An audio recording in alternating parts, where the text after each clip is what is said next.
And he's just kind of told us 3 matches that we can expect tonight. And I always appreciate this because it's always nice to know of something that you're going to be seeing on the show rather than just going in completely blind. But we've got a women's championship eliminator match. So that's going to be Shantel Monroe. And we haven't seen loads of Shantel Monroe. I feel like I've seen her like maybe 3 times.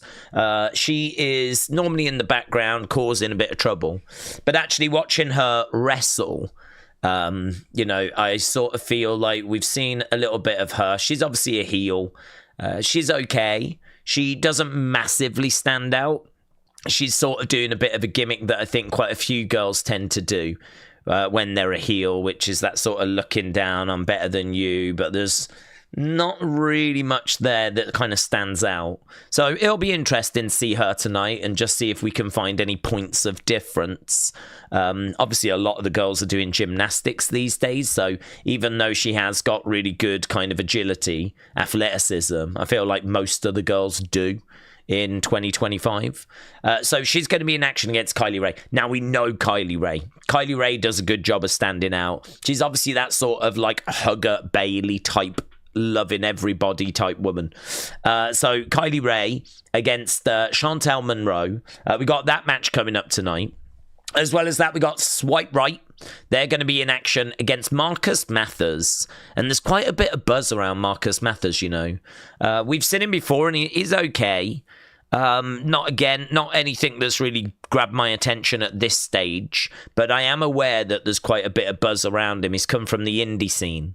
So again, it'll be interesting to see him. I'm interested to really look at Shantel Monroe, and I'm interested to really look at Marcus Mathers. And Aaron Rourke, I don't know much about, honestly. So Swipe Right, obviously a great team. They're in action tonight against Marcus Mathers and Aaron Rourke. And then the other match we've got, the third match which we've got, and this might be all the matches we're going to get tonight. Ridge Holland is going to be in action. Now, obviously, Ridge Holland was up on the main roster. Ridge Holland is the person that, suplexed Big E, and Big E then was injured, and we've not seen him since with that belly-to-belly suplex. Ridge Holland was in the Brawling Brutes, and then he's kind of found his way going back to NXT, and now he finds himself all the way down in Evolve. I mean, the fall for Ridge Holland has been quite extreme. So I don't know kind of where Ridge goes from here. I sort of feel like he needs a refresh. He needs to kind of find a character, a presentation that's going to really help give him some forward momentum. I don't feel like he's got that right now. I don't feel like he's got forward momentum. He's been in reverse for a long time. Now he finds himself down in Evolve, and he finds himself in a really interesting match because he's taking on the person I would say is the face of the men's division, which is Super Shawn Legacy. I know that you could say that the champ is the face of the division, Jackson, but I actually think it's Super Shawn Legacy. I sort of feel like this is the guy many people thought would be champion. He's kind of been one of the most impressive stars that we've seen. He's had loads of TV time. So Ridge has got like a bit of a job on his hands here. He's down in Evolve, but he's taking on one of the biggest challenges in Evolve. And should be a really good match, that, actually. Looking forward to seeing, I don't know, can we find some forward momentum with Ridge? That's what I'm looking for. I'm not so much looking at what's Shawn going to bring, because I sort of know. What's Ridge going to bring, I sort of know.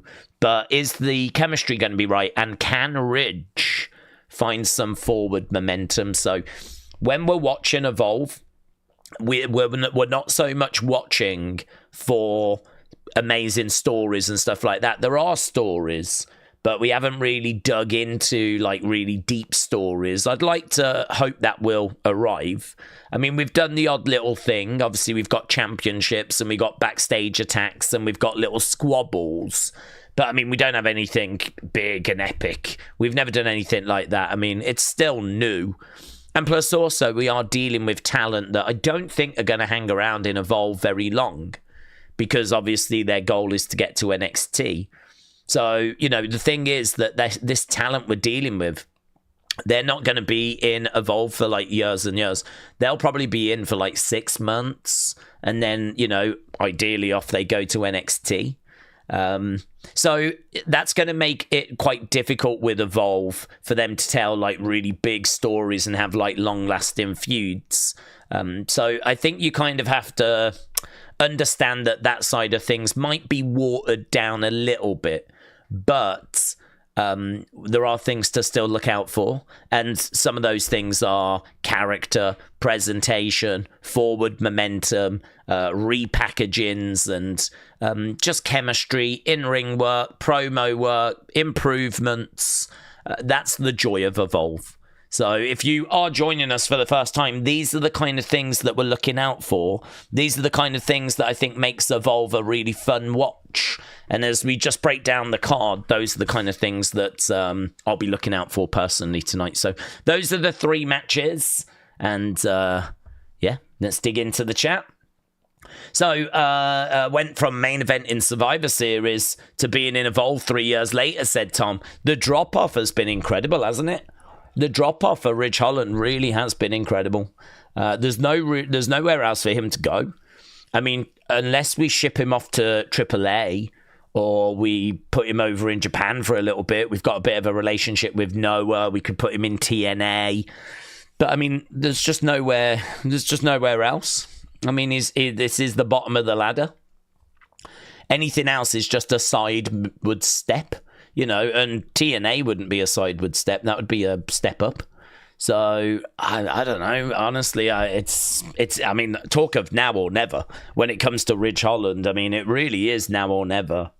I would like to think that he's putting in that extra work, just really fighting to keep this job.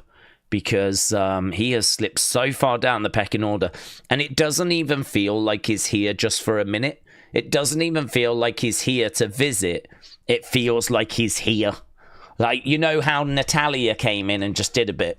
And you know, like, how we've had other people kind of come down, like Carmen Petrovic. I don't know that she's in Evolve permanently. She could just be kind of helping out. It feels to me like Ridge is actually in Evolve. It feels like he's not just here for a program and then he goes to NXT. Because we ain't seen him or used him on NXT in how long? So it actually feels like NXT don't have anything for him. It's crazy. It's crazy. Better Evolve than AEW, Tom says, William. Hasib, hello. Said, sorry for the random question, but was you ever a fan of Lord Tensai? I'm sorry. I wasn't massively. I mean, I think that when he first came in and we were sort of presenting him as like a force, that was kind of good. But when we kind of gave up on that and we started to, you know, kind of use him more in a comedy way, you know, that's, you know, the character was sort of done, wasn't it? So I think that there was potential there. I mean, I think there was potential with Matt Bloom in general. I mean, he was like A-Train and, you know, we tried a few things with him, but we just couldn't really get anything to really stick. So I think it was a shame. I think there was potential. I can't tell you as to why it never worked or why we didn't like invest further into the character. I mean, it's quite interesting because during those time periods, I wasn't really active online with wrestling. So I would watch the shows, but I wasn't, you know, this is why I think I can really sympathize with casual fans, because I just have to think back to those time periods where I was at work and I would watch the shows or read the results or watch highlights, but I was not engaging in conversation online, you know? And I was certainly not digging into like Dave Meltzer and Wrestling Observer and things like that. So I feel like I lived the majority of my kind of wrestling fandom just in my own bubble, really, just watching and enjoying wrestling and, you know, not really having that kind of opinion side.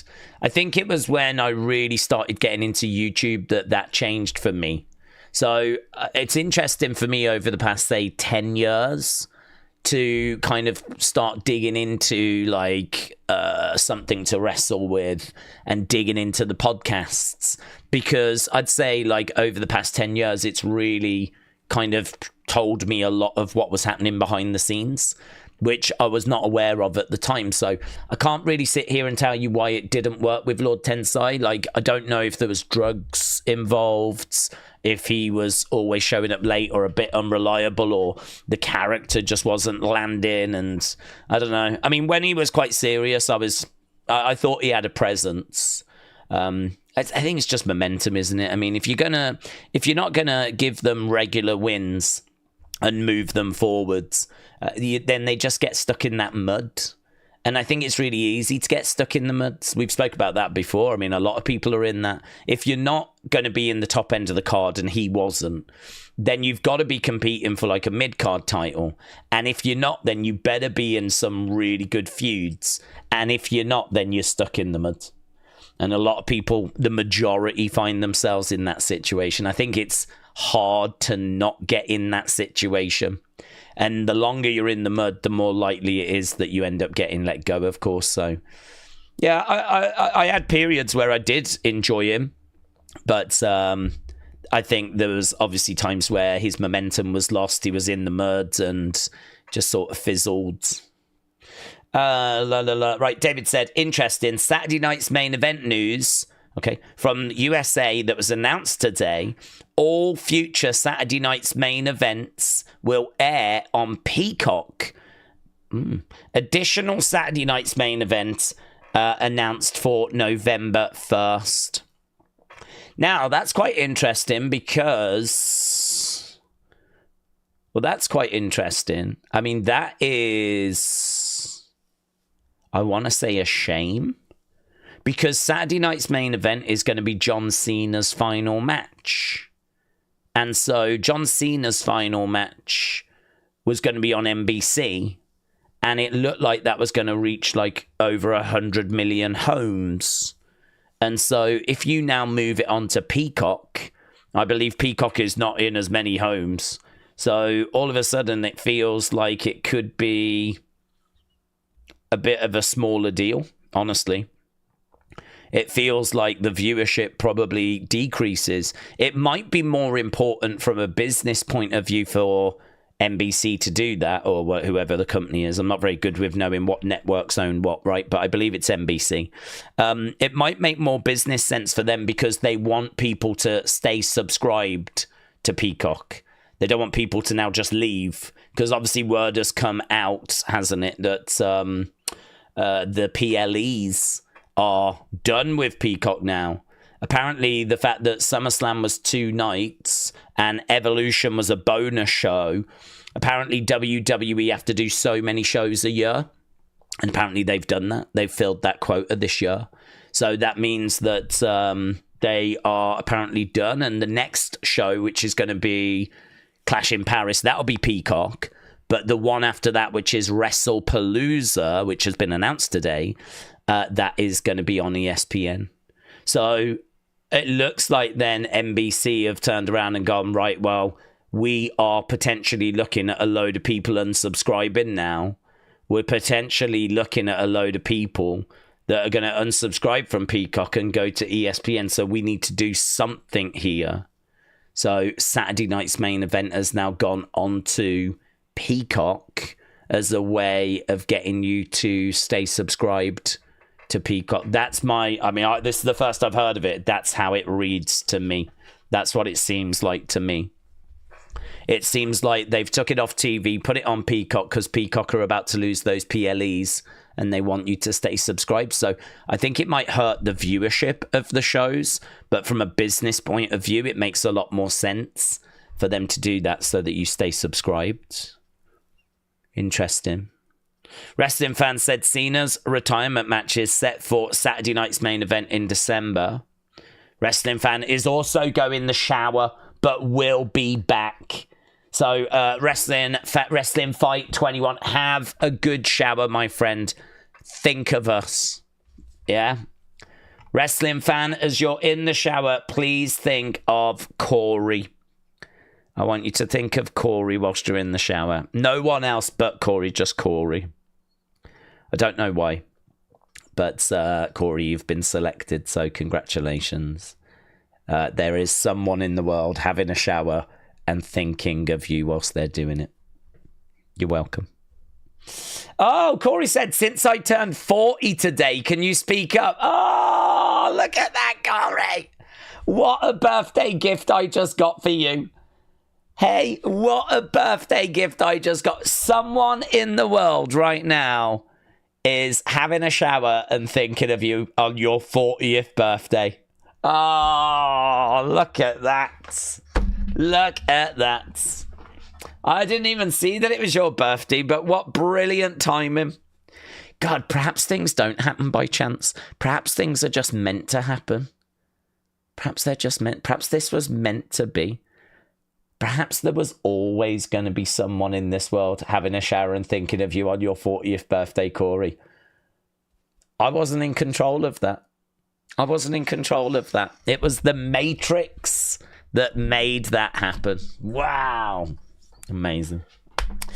Big Time said Saturday night's main event and NXT PLEs are going to exclusively air on Peacock. For US fans, it's another streaming service to have to follow with Netflix, ESPN and cable. Insane ticket prices. Wallets are being emptied. Yes. Well, that's the plan, isn't it? The plan is to empty your wallets. I mean, I am very lucky that I'm in the UK and they are not attacking us yet. They haven't got to us yet, but I'm pretty sure they will. I mean, they're attacking us on ticket prices. To sit behind the commentary table in row K was £600. So to get front row on Raw for Birmingham next week would have been in the thousands. So, I mean, mate, I got given free tickets to Raw and SmackDown in 2019, and I was not even bothered. I mean, first of all, 2019 sucked, right? But back in 2019, 6 years ago, whenever WWE came to the UK, someone from WWE would just drop me an email, and they'd be like, would you like to get a couple of tickets to the show? You could do a vlog, blah, blah, blah. You know, because... I mean, there was, you know, Wrestle Talk and Cultaholic. I'm sure they were being given the same offer, if you will. But, yeah, I mean, look, the business wasn't hot as it is now. There was plenty of empty seats. You could understand that it was in WWE's interest to go, should we invite a few, you know, social media people that might be able to create some buzz, right? And, like, you know, I went along, but honestly, even if I'd have bought, I mean, don't get me wrong, I was in the nosebleeds, right? But even if I'd bought the ticket, it was probably like £30, something like that. Do you know what I mean? I mean, they weren't whining and dining me. So it was like, yeah, cool. Now, you'd be like, oh my God, thank you so much. Well, I don't have to remortgage the house to go to the show. Oh my God, thank you so much. This is actually so kind. Like back then, I was like, oh, yeah, cool, thanks. Yeah, cool. Yeah.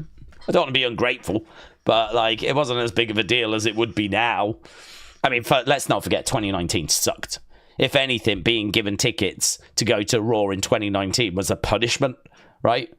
So let's not paint a picture that this was like some amazing. 2019 sucked. So, but yeah, I was... but now, like, Jesus Christ, I don't think they're doing that anymore. They're certainly not doing that with me anymore. And, like, now it's, like, so expensive to go along to these shows.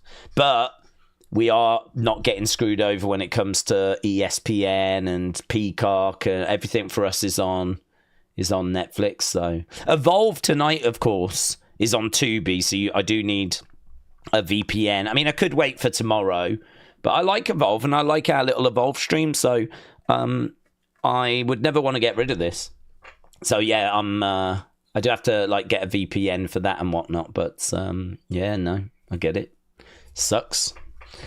They are trying to empty your wallets. That is exactly what they're trying to do. Johnny said, why are they leaving Peacock so soon? Apparently they had to do so many shows a year, and because of 2 nights of SummerSlam, because Evolution was an extra show, and I think, I don't know, a few other bits have been a bit of a bonus ball. They've done it. They've filled their amount of shows they had to do. So someone's looked at the contract and gone, do you know what? We're done. We can go. And so they're off. They're skedaddling. I don't know about next year, though. That's the only thing, because their deal apparently expired in April. There's no way they did extra shows. I mean, they might have done enough shows to have got them through this year, but do they not owe them shows for the start of next year? I don't get that bit. I can understand that, like, because of the volume of shows that we've done, and we have done a lot of shows, I can understand that they've kind of fulfilled the quota this year. But I don't know, do they not owe them a rumble and like things like that? I don't really understand about next year. But listen, someone somewhere has looked at this. It works. They're out of there and it's done.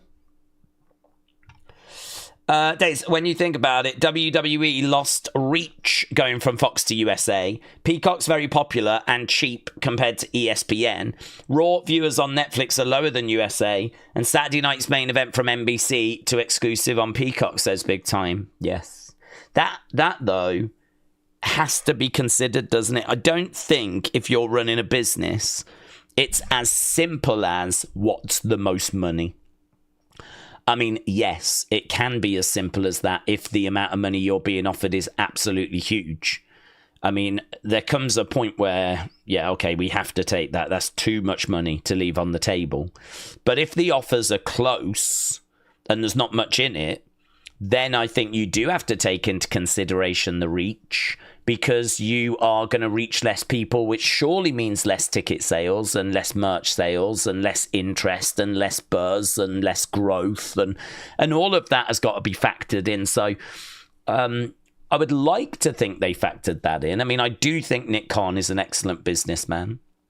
I do believe he is better than Vince when it comes to striking business deals and having his head screwed on and really, you know, like being switched on about what's best for the business. Like, I think he is a very clever businessman. Very clever. So I've got a lot of confidence that he is steering the WWE ship in the right direction for the business, right? But obviously, there's not much of a consideration as to how much the average fan has got to spend, right? And the sad truth is as well that you guys will complain about it now, but in a year or so time, it'll just be normal. 2 years, it'll be normal. 3 years, it'll be normal. It'll just be what we do. It'll just be accepted. It'll settle down and it'll just be what it is, you know? It's like, yeah, it sucks, but what you gonna do? There is, I can't remember what it's called. There is like this psychological term, which is all about like just dripping in these changes. We've seen it with the mat. As soon as that Prime bottle went on the mat, I moaned about it, kicked off about it, hated it, right? But it wasn't because it was a Prime bottle on the mat. It was because I knew where it was going. I knew what was coming. I knew that this was them opening the floodgates. And you was not going to just get a Prime bottle in the ring. That sucked anyway. But I knew that it was going to be other sponsors, turnbuckles. I knew that this was just the start of it, yeah? And you know, look at where we are now, where you've got like coloured logos in the ring. You've got other ones on the outside. You've got 7-Eleven on the turnbuckle pads. I mean, you know, I don't want to keep moaning about it. I hate them. Perhaps I should moan about them more because we don't talk about it and how much we hate it. But I do hate it. But I don't want to keep like moaning about it. And to be honest, it ain't going to change either. So part of me is like, what's the point? You know, what's the point? They've done it. I don't like it. I find it distracting. There's times where I'm watching the matches and I'll see them and I'll be like, stupid blooming 7-Eleven. Stupid blooming Slim Jim that Naomi put her belt on top of. I mean, like, I hate all that stuff. But I knew as soon as that Prime bottle was in that was it. There was no way back. And it's the same with this stuff as well.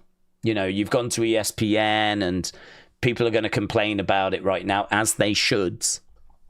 But it won't change anything. And also, after a while, people will just have to accept it. I mean, you'll be in the same boat I'm in with the sponsorship stuff, which is, there's just no point going on about it. It ain't going to change. So you've just got to just suck it up, deal with it. This is where we are right now. This is part of it right now. This is part of wrestling right now. And listen, they'll screw us in the UK. I have no doubt about that. I have no doubt that in the UK we will also go through a similar thing where, you know, it will, because if they can sell to someone, they will sell. Well, of course they will. At the moment, I believe it's all on Netflix. I don't know that that's in the contract. I think they've given it to Netflix because there's nowhere else for it to really go. But if they get an offer for some stuff, then, you know, if someone comes in and bids for Raw, I could see, of course I could, well, not Raw, Raw's on Netflix, but like if someone bids for SmackDown, then I could see it going somewhere. To be honest, I think it's hard in the UK because I think UK-wise, because it's on in the middle of the night, it means that you've really got to go out of your way to watch it. And you can run replays the next day, but, you know, there's other sports that are on that, honestly, are going to get better views. So WWE's views, I don't think, they're nothing in comparison to the football or to rugby or cricket or boxing or things like that, right? I mean, darts is like the second most popular, most watched sport in the UK, apparently. So, I mean, WWE does nothing compared to darts in the UK. I could do a darts channel and get more views than doing WWE from a UK perspective. So, snooker as well, things like that. So, I mean, it's always competing for time. So, I don't think anyone in the UK would be interested in just taking SmackDown or just taking NXT. I think if you want WWE, you want it all. You want to be the home of WWE in the UK. So we're quite lucky. We're quite fortunate in that regard that, you know, no one's really coming forward and wanting to be the home other than Netflix. So I'm just going to keep my fingers crossed. But I've got no doubt that any kind of bid comes in. And, I mean, these shows could end up anywhere. So they've been on Sky. They've been on TNT Sports. They're currently on Netflix. I mean, these shows can end up going anywhere in the future. Trini said last year the fans swore that they wouldn't watch WWE again, and they've done it 3 times this year. It might be 5 times. I see the same people on each stream watching the show, said Trini. Yeah, I mean, I don't know if I've ever said that. I don't know that I've ever said I'm not going to watch anymore. I don't know what would make me say it, honestly. I mean, for me, it would be huge because obviously, what would the channel be? Maybe I'd do darts. So, yeah, I don't know what the channel would become. But, I mean, what I can tell you is I will watch the Brock stuff, but I'm not excited by the Brock stuff. The Brock stuff I'm going to find challenging to fantasy book. I just don't care. I've had a few people saying, oh, man, it'd be so good if we did this with Brock, and imagine if we do that with Brock. I'm just not engaged at all. I'm just not interested. I don't care. I won't care about the match. I don't care who wins. I just don't care. I don't think he should be back. So I've got no interest in seeing the match. But I'm not going to not watch the match because, of course, I've got to watch the show. It's a bit like when Pat was wrestling. I can't stand Pat. But, I mean, I still had to watch his match with Gunther because I was watching that show, right? So that's kind of how I feel about the Brock situation is I'm not a fan of it. I don't think he should be back under these circumstances at the moment. Everyone's entitled to their own opinion, but I feel very comfortable on my opinion on it. And, but yeah, I wouldn't stop watching because of that. I didn't stop watching because of the Saudi deal. Some people said they would, but I don't know. Maybe some people did walk away. But, yeah, I don't know. I don't know what it would be that would get me to sort of just stop.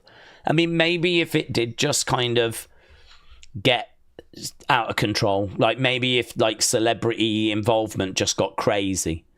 Do you know what I mean? And, like, it just went down let's say Triple H gets replaced. Because for all of Triple H's faults, I think he is someone that knows about pro wrestling, cares about pro wrestling, and I don't think what he does is a big deviation from Vince, honestly. I think there are changes, definitely. You know, there's definitely things that he's doing Vince wouldn't. There's definitely things Vince did he doesn't. But I think its core is the same.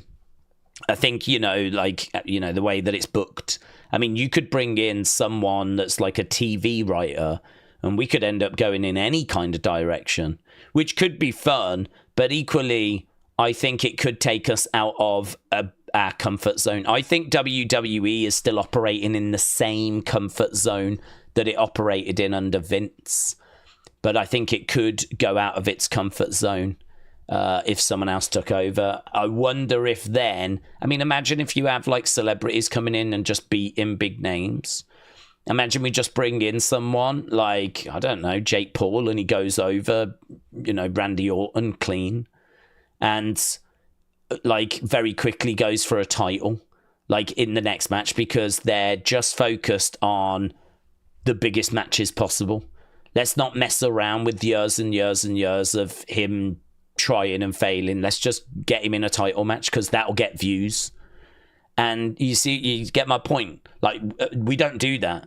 We haven't had Logan going after a world title, winning a world title. I mean, he's been in for years, and we haven't had him win a world title. And actually, that's a big thing for him. Like, a lot of people don't want to see it. I do fear that it's going to happen, but a lot of people don't want to see it. And I think Triple H knows that as well. But what if you didn't care and you just literally very quickly got him into a title match, gave him the belt, Logan's your world champion now? You know, that would be different than what we've seen under Vince and under Triple H. That'd be just an example of, I think, WWE kind of doing something different. And maybe they could do stuff like that would just be a real turn off for me. Where I just really do not enjoy tuning into the shows, and I just actively don't want to support what the company has become, you know. Don't know. It's a tricky one. I don't want to think about it, to be honest, because that would be, you know, devastating. So, in a way, when you think about it in that regard, Raw's not too bad at the moment. Actually, Raw's all right. It could be a hell of a lot worse. So, WWE in 2025 is okay. It could be a lot worse. So, I wish it was better, but yeah. Steve said, if WWE do bring Jericho back, what do we think? It's clear that Cena is retiring, but do we want to push the new generation? I feel like we need some veterans still around. Well, I don't mind if he does or if he doesn't, honestly. I don't know if he does or if he doesn't. I think that he is... Mayor Pete, I never said darts got higher ratings than football. I never said that. I said it was up amongst, like, the second most watched, but I never said it was above football. I said it got higher ratings than wrestling. In regards to Jericho, I think I don't mind if he comes back or not. I think that he is someone that is a legend, as you said. I think that you can use him as on a talk show. I think there's lots of things that you can do with him. But I don't think that he's someone that I really care for having a run. I think that, like, a lot of what I see of him is, like, I see a lot of, like, really bad segments in AEW, bad ideas that he has. I think he's out of touch now at this stage. I think physically he's obviously lost more than just a step. So I don't know what you're going to get out of a Jericho in 2025. So if he comes back, he's a legend. He can talk, and he could be a good tag partner, or he could do an occasional match. But I wouldn't expect anything more than that from him. I certainly don't think he's going to be like on a big run or something like that, you know? So, yeah, for me, he is... If he comes back, he comes back. If he doesn't, he doesn't. I'm not bothered, honestly. I think if he does return, it'll just be like a Hall of Fame run, said Papa Squirrel. Jericho against Gunther, said AB. Kader said Chris Jericho's best gimmick is AEW Le Champion. That was entertaining. It was also quite a while ago now. It'll be quite a while ago. Harry said the pop is going to be massive if Jericho does come back to WWE because of the Saudi shows. They love Chris Jericho. Yeah, no, it would get a good pop. You'd get a good pop. Ben said, you're a loyal soldier to WWE, so you would never stop with WWE. I don't know. I don't know. I'm a loyal soldier, if you will, because there's times where they upset me, but they're never sustained times. I mean, don't get me wrong, Pat being on commentary I found very, very difficult because I just cannot stand the guy. I just think that he is, and he's a celebrity that just will not go away. I think he acts like an 8-year-old that's high on sugar on commentary. I think he squeaks and he squeals. His voice is just not right for commentary. I find it very difficult when people are doing jobs that they don't deserve to do. They're doing them because of their fame. You know, there's a big thing, isn't there, about Nepo babies. There's a big thing about how people get into certain jobs because of who their parents are, and that maybe they don't deserve those jobs. They haven't earned the right to do those jobs, but they've got that job because of their parents. And there's this big talking point that I keep seeing about that. I think Cody even mentioned it on his podcast. He was like, this is the era of the Nepo baby, and I'm quite proud to be at the forefront of it. So, I mean, Cody is an example, but also I would say with Cody is that he is someone that I have seen kind of working his way up through the system. He is someone that I have seen for years not get the opportunity that you would think the son of Dusty Rhodes would get. You know, it's not like he's a multiple-time world champion when he was, like, you know, being the Stardust character. I mean, he had to, like, leave. He had to walk away, potentially leave WWE and not return, give up on that dream in order for him to kind of re-establish himself and then return at WrestleMania 38, finish the story. You know, I think he's like 40 now. I mean, that's like 20 odd years of him working towards his dream. And so I've got respect for that. I feel like, yes, he is the son of Dusty, and I'm sure that there were some doors that were opened for him as a result of that. But, you know, he had to do a lot of that walking himself as well. So I don't really mind Cody. I don't mind Charlotte. I think that as long as you have got the skills and you can back it up, as long as you can do the job, then I'm absolutely fine with those. But just going back with kind of what I was saying with Pat, like, I find him to be an 8-year-old that's high on sugar. I find his voice to be irritating and just not right for commentary at all. He squeaks and squeals, and I can't even make out some of the sentences that he says at sometimes. Sometimes he even starts sentences and doesn't even finish them. I mean, he is just not a commentator, but he's on that position because of his show.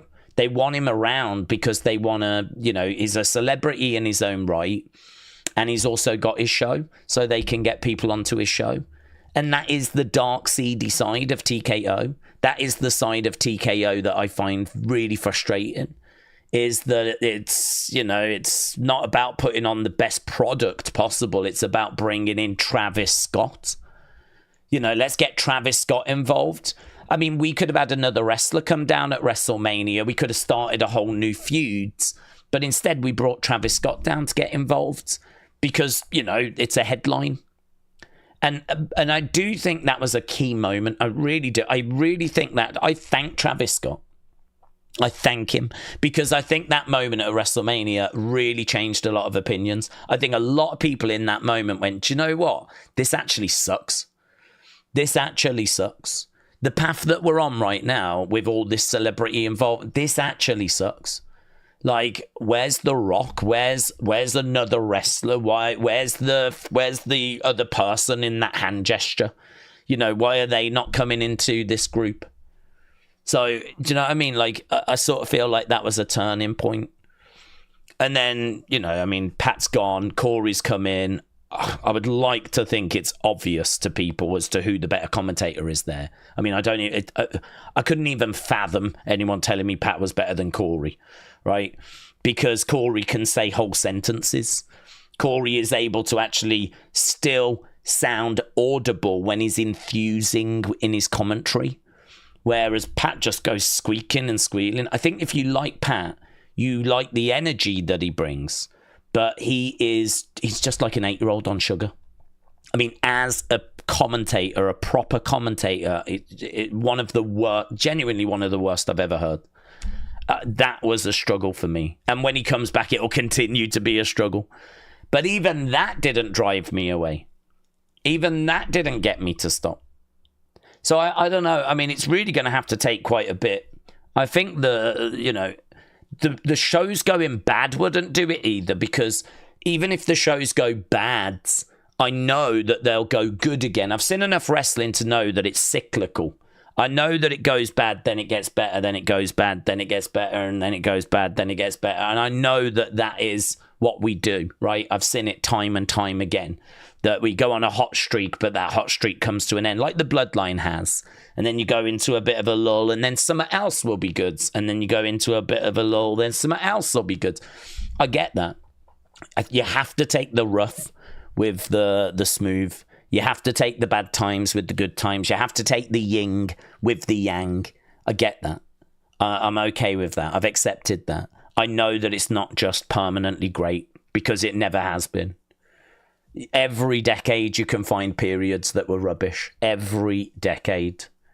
So with that knowledge, I know that if we go into a lull, and some people will say that's now, well, I'm confident that the good times come back down the road. I genuinely am. So even bad times aren't going to chase me away. I think it would have to be offensive. It would have to actually really offend me. Being bad and boring is one thing, but being actually offensive, that for a sustained period, I would maybe struggle with. So, but I don't know what would do that. As I said, Pat didn't do that, and that was probably as bad as it got for me. Other than that, I mean, the thing with other celebrities is they come in and they go. You know what I mean? Like Bad Bunny comes in, does a match, and goes. So, you're never going to get rid of celebrities. We're going to, Jelly Roll. We just had Jelly Roll at SummerSlam. But he's gone again. Of course he has, because the big show's over. So, that stuff is irritating. But unless they, really turn that up, I don't think it would be enough to, chase me away, to be honest. Interesting. Johnny said, why is WWE Peacock leaving so soon? We answered that. Nathan said, it's like your favourite sports team in bad time. You just have to endure rebuilding. You've got to go through the bads to get to the goods. It's true. James said, I'm the only offensive thing around here. True. Mayor Pete said, nothing as bad as 2019 WWE. True. It was a real low. NXT PLEs are going to stay on Peacock, said Bonkers. Labori said, I've got a message for the community. Friday at 6 p.m, there is a YouTuber that's selling some old magazines. Everything is $1.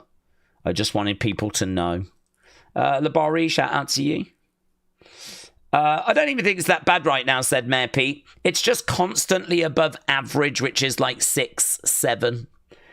Yeah, I understand that we've been in a better place, and so I think that decrease has sort of frustrated people. I think people are thinking oh man, it was so good last year. We had The Rock and Cody finishing his story, and we had Solo, and he was creating a new bloodline. And okay, it ended up being mid. But I mean, whilst we were going through that process of Tama Tonga coming in, Jacob coming in, they were exciting moments. I mean, we didn't know that group was going to be mid by the time we'd actually invested in it. As it was growing, it was okay, yeah, right, where we going? And then as the weeks went by, we started getting frustrated. But by and large, I think 2024, certainly the first part of the year, I'd say up until June, I think is very, very well looked back on. I think the second part was a decrease, though. I think it's a myth that 2025 is where the wheels fell off. I actually think the wheels fell off in the second part of 2024. And I think that what happened was we were looking to this year going, John Cena's last year. He's going to have his retirement match. We've got 30-odd Cena dates. Think of the matches. Think of what we're going to do. As well as that, we're going to Netflix. So, I mean, there's no way that they're going to, I mean, Raw's going to be crazy. They're going to Netflix. They're going to have to fight for viewers. And they're going to have to try and get people to watch the show. Like, it's going to be so good. And I actually think that got us through the back end of 2024. Not that we were in a bad place, but just that I don't think it was as good as the first part of 2024. So, the second part of 2024, I think there was a lot of us getting excited about the future. And I think that kind of helped. But, we don't really have that now. I mean, the only thing you can really say right now is that, well, next year they need a big story because John's retirement will be done. It'll be over. So they're going to need a big story to kind of get their teeth into. So what do you do with John? What do you do post John, sorry? What is that story? A lot of people think in Roman Seth, which obviously makes sense. Some people thinking CM Punk might go for the WWE Championship. Obviously, you keep building up that Seth group, but I mean, it's got to be doing better than it is now. I can't believe how much they keep jobbing out. Actually, Braun. I mean, Braun lost to Jay in that street fight. Braun lost at SummerSlam. It is quite surprising that these two stars keep taking L's. This is why I think they need that person in the group that can take the L's for them. Someone that can just be a L collector. Someone like a Theory. Someone like an Ethan Page that takes the L's so that Braun and Bronson don't have to. But, hopefully, we make some progress with that. But who knows? I mean, look, maybe Jericho does come back in the Rumble, and that would also be quite exciting in regards to how are they going to use him. We'd all have our thoughts as to how to use him, but it would be interesting to see how they do it. So I'm interested in next year, of course, and I think that there is potential for it to be a decent year again, because I don't think they can rely on the John Cena retirement. But work to be done. Days, it feels like WWE stopped having Fox breathing down their necks. You can tell that the move to USA after Mania 40, they were coasting. They had us thinking that they were saving their energy. That is true. Yeah, well remembered. I remember those conversations. I remember us saying that exact thing, that I bet they're just saving the good stories for next year. Guys, don't worry about the fact there's not much happening right now. Next year, we're going to Netflix. This is the calm before the storm. I remember these conversations from last year. Yeah, I agree. I think there's a bit of romanticizing of 2024 a little bit. I think the first part was excellent with the finishing of the story, but everyone remembers how flat Cody's title run was. Everyone remembers that. So, and Damian Priest as champion, you remember that? I mean, the CM Punk Drew feud was good, but I was not as crazy about it as some people, honestly, because they were fighting over a friendship bracelet. And I actually thought some of their matches, like their SummerSlam match, wasn't that great. I don't even think it got that great of a review from the community, to be honest. But, I mean, the Hell in a Cell match was just made up for any shortcomings. I mean, that was just one of the best matches. Well, one of the best matches I've ever seen, honestly. One of the best Hell in a Cell matches. A lot of people were wondering if it was the best Hell in a Cell match that wasn't Undertaker Mankind. I remember us having that conversation as well, and we were talking about Shawn and Triple H at WrestleMania, and talking about the first Hell in a Cell with Kane's debut, and we were kind of going through a few about but it was up there. I mean, it really was. But the majority of the back end of 2024 was not all that and a bag of potato chips. Days, the fact that AEW is not as good anymore plays a part in WWE not being great as last year. Would the fact AEW is not as good play a part in WWE not being as great? I don't think so. I don't think they're connected. I think they're only connected in the sense that... So I think the point you're making is that AEW is not breathing down WWE's neck, so have they got a little bit complacent? Which I think is a really good point, to be honest. I think it's a really good point, but I don't think that's what's happened, because I think that they have finished a massive story, which is Cody finishing his story. They've also finished the Bloodline story. I mean, it's done in it. I don't even think we can call Solo's group they're called the MFTs. So we're not even using the Bloodline name for them. So I sort of feel like the big contributor for me is that Cody is not trying to finish his story anymore. We don't have, like, The Rock around this year. He's made a couple of appearances. He appeared at Elimination Chamber. And in fact, he hasn't appeared since Elimination Chamber. We haven't seen him since, February? So, I mean, we've not had The Rock around. We've not had... And he was not around much for WrestleMania season. I mean, that would have helped a few Raws, wouldn't it, if The Rock was around? So, we've not had The Rock. Bloodline story has come to an end. Cody is not trying to finish his story. And for me, we've focused on Cena's retirement. We did a heel turn, which I was not a fan of. And we have tried to start this new Seth group, which feels undercooked. I think my first finger pointing goes there. It goes to the main event. Traditionally in wrestling, and I've said this before, but like traditionally in wrestling, if business is not very hot, if ticket sales for your house shows weren't very good, you blamed the champion. So, this is why Bret's title run and Shawn's title run and certainly Diesel's title run from 95, they're not seen as being brilliant. Bret didn't have a great title run in regards to actually drawing money. Neither did Shawn. That sort of new generation, that kind of post-Hogan, pre-Attitude Era, mid-90s lull. We tried so many things that we tried Undertaker, we tried Sid, we tried Bret, we tried Shawn. I mean, to be honest, I don't know if we shouldn't have just put the belt on Undertaker and just had Undertaker have a 5-year sort of run with that belt. In retrospect, that might have been the best thing to have done. Given Undertaker like a run like Roman just had.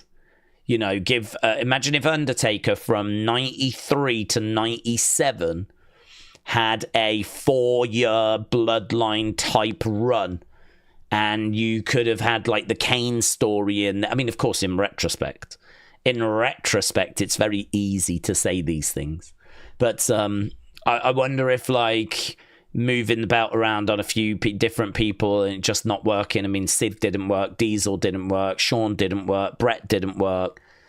Good matches, some interesting stories. But, I mean, business was rock bottom. Business was just... To be honest, I think it was hurting from the steroid trial. I think it was burnt out from Hulkamania. I think it was hard to see what was going to be the next thing for them. Because don't forget, when Vince took over in the early 80s, he went Hogan. He went big on Hogan. And so if your fans get burnt out on Hogan and they're sort of done with Hogan, what now? I mean, this is actually a real dilemma because you've not had to face this problem.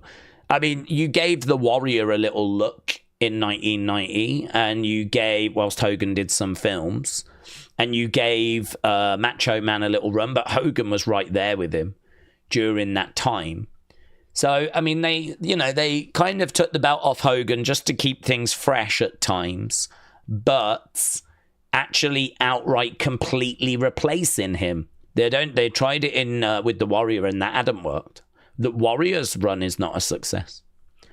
Hogan even said as he was leaving, this ain't gonna work, and it didn't. I mean, WrestleMania 7, he gets the belt, doesn't he, from Sergeant Slaughter, drops it at 6, wins it back at 7. So we tried periods where we tried to have a look at some new people, but yeah, it never quite landed. It never quite worked. And I think it's always an issue to try and find that replacement. It's always an issue to try and find that next big character. Daze said he hates AEW. So, that's what we were talking about. We were talking about AEW. So for me, I think you always look at the top of the cards. You always look at your champions. You always look at your stories. And you always look to see, is that right? It was right when it was Bloodline.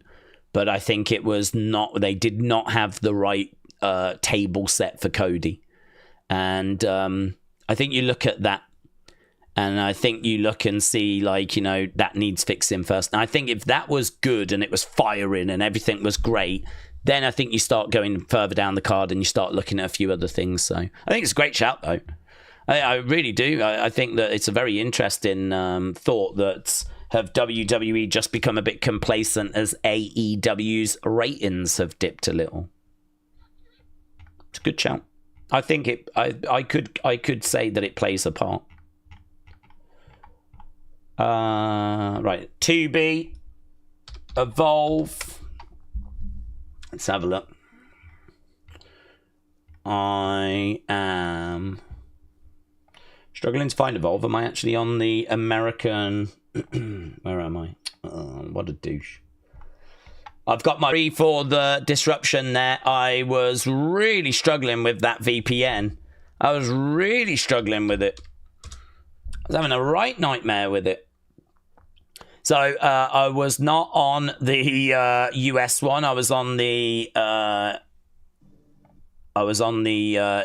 on UK. Okay, I'm going to press play. So I've changed it, but it was a real flipping nightmare. It was just going round. It was just loading. It was just stuck. And I was like, oh my God, come on. Now of all times, come on. Okay. 2B, we are on. We are working. We are live. I've got the then, now, forever together. I saw Nathan just say about he enjoyed those talking point videos. I was actually just chatting to Nathan. I was like, oh, thanks, mate. And then I looked and we weren't even live. Like, we'd crashed. And I was like, oh, God. Yeah, I was saying, I'm glad you enjoyed those talking point videos. I do need to find a way of not just... I don't want to put opinion in them, but I need them to be a bit more than just here's what we've just watched. So, it's tricky. They haven't reached their final form. There's kind of work to be done. I actually rewatched yesterday's, and there was a bit where I was talking about that suplex that went a bit wrong, and I thought, that's good. Because you're not just saying this is what happened, but you're actually looking at like a bit of a moment that went wrong. And I was like, that's good. It needs to be like that, really. Not opinion, but like it adds a bit more to the show you've just watched. And I was like, yes. So it's not in its final form yet. It's still a bit of a work in progress. Okay, we know what matches we're getting tonight. Right now, we're just seeing Shantel Monroe. She's going to be in action against Kylie Ray. Evolve Women's Championship Eliminator. I enjoyed Unseen as well, said Stephen. Thank you, buds. Yeah, I tell you, the other positive about pulling out the Raw, SmackDown, NXT, I mean, we won't do it for Evolve, but the other positive is that it means that the Unseen is maybe a little bit more kind of bigger with the fun folder now. We do the news, and then really it's like gets to the fun folder quite quickly. So I think that's better as well. Yeah. I think there's advantages and disadvantages to doing it, but I think it's quite good at the moment. Okay, Kylie Ray. Let's have a look at Kylie Ray, shall we? Here she is. Smiley Kylie Ray making her way down to the... Straight out the gates. Love that. Planking as we get into the ring. Crawling away over. She's got straight out the gates, you know. Bubbly character. She went to the referee and she went like that, and the ref just sort of looked at her and she was like, okay, right, well. Mate, she's had about 5-10 seconds and job done. You know what I mean? Brilliant. She should do that every time. Like, have a little thing with the ref where the ref, like, constantly won't give her a high five back. William said, off topic, but how much masturbating is too much? Once. That is the devil that's trying to get you to do that, and you should always fight back against the devil. So, once would be too much, William. I'm going to pray for you tonight that you don't succumb to your temptations. I'm praying for you right now, actually. Look, I've automatically gone into prayer. That's how serious this is. Okay, championship. Oh, I haven't even got the thing on the screen. Right. Kylie Ray. And Shantel working on the arm, grabbing a hold of the arm, keeping Kylie Ray down.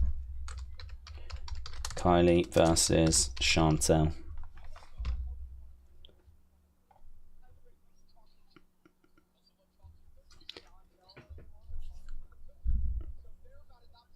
Okay, that's quite good, actually, from Mr. Stone. Mr. Stone was like, Shantel doesn't want to touch dogs. She doesn't want to get the fur on her, but Kylie Ray loves dogs. Shantel doesn't want to eat a cookie. Kylie Ray loves cookies. These two couldn't be more different if they tried. Little fact in the corner, Shantel Monroe has never seen a mirror that she didn't love. Again, working on the arm here, this time by Kylie Ray. Kylie Ray in control. Bit of trash talking there by Kylie as she continues to work on this arm. Please. Ask a ref, please. It's good to have manners. Again, down goes Shantel. Shantel being kept grounded at the moment.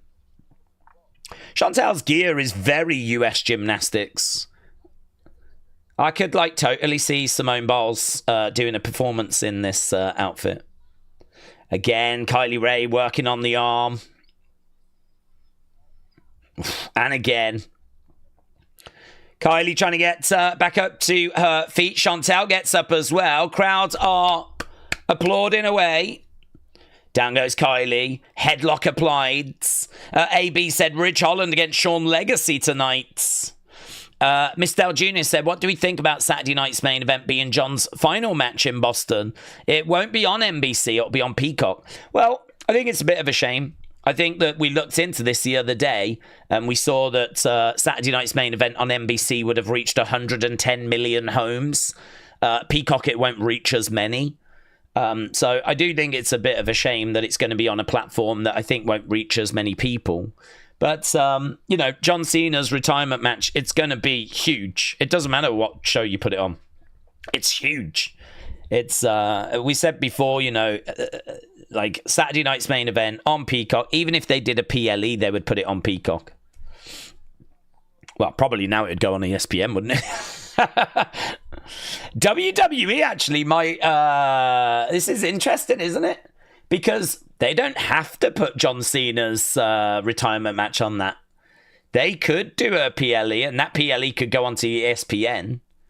So, I don't know, man. If Peacock are going to cause any sort of problems, WWE could be like, that's fine. You can have Saturday night's main event, but we ain't putting John's retirement match on it. Against the rope, Shantel goes down, roll up there by Kylie Ray. Kylie, oh, lovely single leg drop kick. Kylie doing some excellent work. Shantel doing a lot of selling. Kick out there by Shantel. Kylie Ray right now grabbing the arm. And again, so she's got Shantel down. Shantel trying to get back up to her feet. And right now we got Kylie working on the arm. She's round the back. Crowd applauding away as Kylie goes back against the ropes. And they're breaking apart. Back elbow there by Shantel. Shantel coming over, grabbing Kylie. Kylie going face first into that turnbuckle. Big shot coming into the boob. Kick to the midsection as well. Lovely work there by Shantel. So Shantel coming back now, grabbing Kylie. Kylie reversing. That didn't last long. Kylie Ray just looking at least a step or two above Shantel here. Shantel enjoying some moments, but Kylie with some kicks to the midsection. Shantel in the... He's been impressed. Pete Rosenberg's been impressed with Shantel. Why?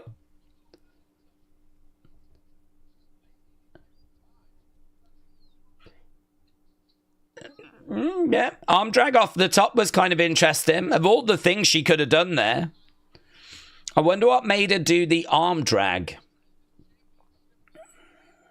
Do you know, that's an interesting question. What does the arm drag actually achieve? If you do an arm drag off the top, what are you actually achieving? You're getting your opponent down. But, like, how is that better than a double axe handle? Net breaker there by Shantel. Shantel trying to come back into it. She's kind of sat there acting as if she's looking in like a bit of a mirror as we go to commercial break. I don't know, mate. You've just been absolutely battered in that match. It's a bit wild. You guys sat on the edge of the ring. Thank you, everyone. Like, dude, you did one good move. You did one good move. You got battered the rest of the match. Daze, do you remember when Trish had to pull out of a meet and greet the other week because of her mom wasn't well? She's announced that her mom has passed. Oh. I mean, it must have been serious, mustn't it, for her to have pulled out of that meet and greet in Wales. So, obviously, thoughts very much with her. Tell you what, it's been a very busy news day today, hasn't it? Like Trish's mom passing away, the ESPN news, the WrestlePalooza announcement, like... I feel like Unseen's going to have a fair bit in it today. And obviously, I wish that wasn't in it, but did sort of sense that it was not good for her to cancel going to Wales. She sort of said, if something happens, I'll be too far away, so... Exit Tubi and refresh if it's not showing, says Steve. Yeah, I kept meaning to get that flipping thing sorted, didn't I? I said I was going to get this blooming ad blocker thing, but I'm on ad blocker right now. Or I'm on ads. I need the blocker. Liam said, how are you? Did you hear that Jericho's contract ends soon? I did. Do you think he returns to WWE? I think there's a chance. I don't think he will go to another promotion other than WWE. Well, no, I don't think he'd go to another promotion, but will Tony give him another contract? I think AEW have been very good to Jericho. I think Tony's been very good to Jericho. So I don't know if he said, look, what do you want to do? I can give you a little bump in pay. I've got these creative plans for you. Like, what you tell me what you want to do. And I don't know. It might be a bit tricky for Jericho to turn that down. But if Jericho feels that his career is pretty much done now, and he just wants that final run, you could understand him wanting that to be in WWE. Shantel is in control now. As we come back, there's a net breaker there by Shantel. Going for the cover on Kylie. Shoulder up there by Kylie. Kylie still down.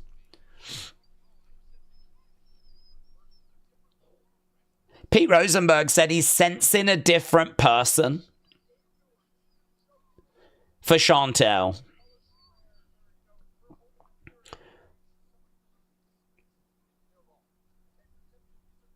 Perception isn't reality. Shantel takes this very seriously. Elbow to the back of the head there by Shantel. She kind of gestures to the crowd. Again, she knocks Kylie Ray down. Kylie Ray on her hands and knees. Shantel. Looks like Chantel's backside. She's trying to chew that ring gear of hers. Oh, kick out. Big shot to the midsection there by Kylie Ray. And again, Shantel feeling that as these strikes coming back. They look pretty good, actually, by Kylie. Shantel against the ropes. No, on the feet. Clothesline! Down goes Shantel. And again... Kylie Ray coming over, grabbing Shantel. Shantel reverses. Oh, lovely kip over into the kick. Look at that. She's got some lovely little sequences that she does, Kylie Ray. And that comes from reps and experience. Kylie is still down. She's been in a bit of a battle here. Shantel over in the corner. Kylie is up on her feet, charging in. Kick coming in there by Shantel.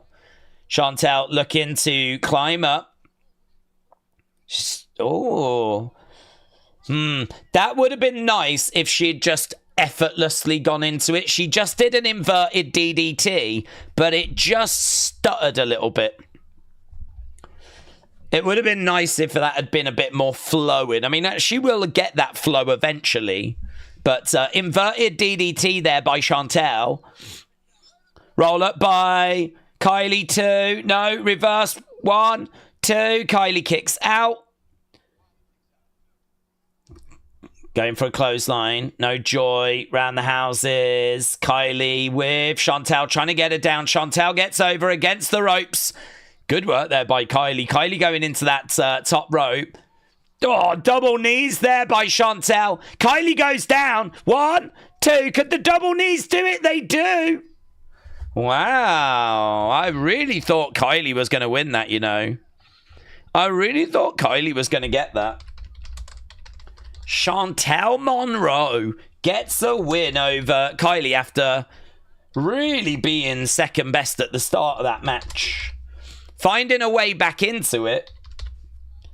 And then we had a bit of back and forth. I think that match was okay. It didn't really have like many big, oh my God type moments.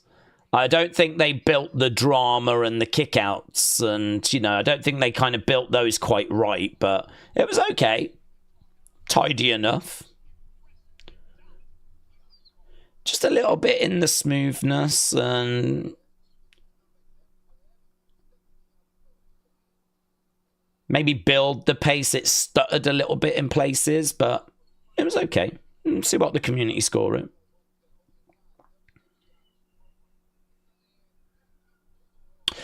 I hate the direction NXT is taking her. She needs to emphasize hardcore Street Fighter attribute.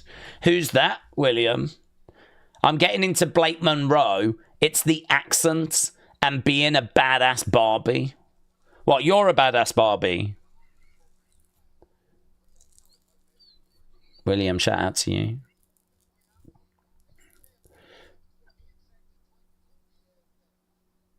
Okay, Keanu Carver just cutting a bit of a promo there, a bit of a vignette. Here is Vanity Projects.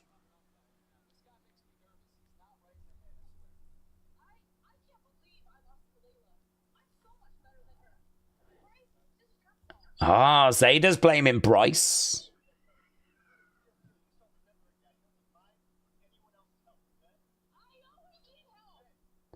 Zayda says, I always need help.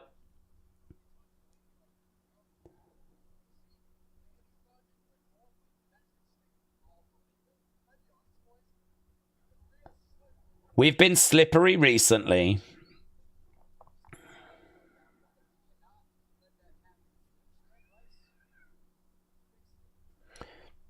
Jackson says, fix it. Own it. Okay. Bryce said, understood. Mate, I'd love for Bryce to snap. Let's do it.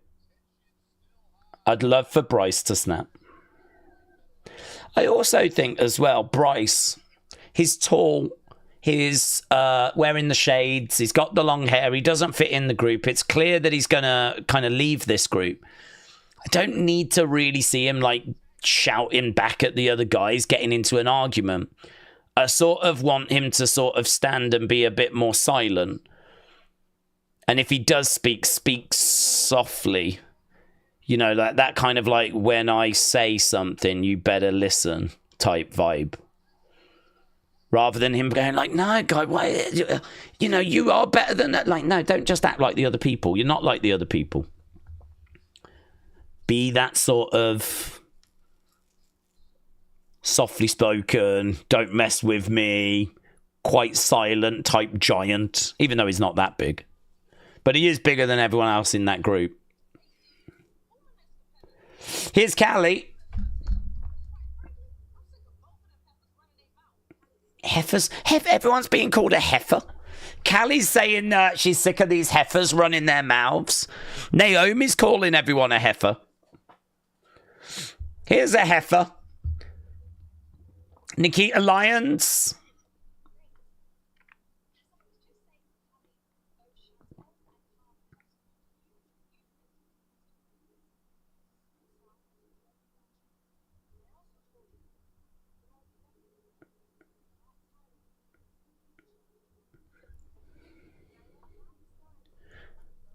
I let Natty slide because she's the boat.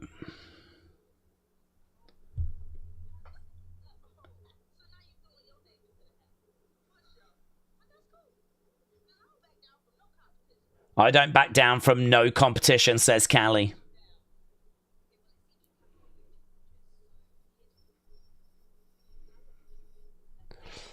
Daze, you're a heifer.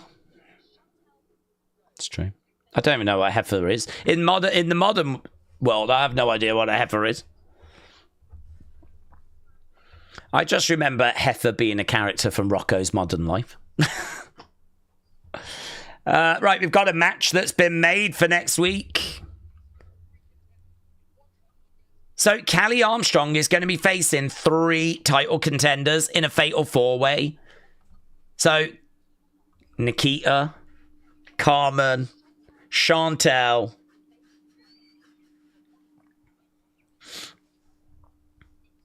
Why was Callie okay with it?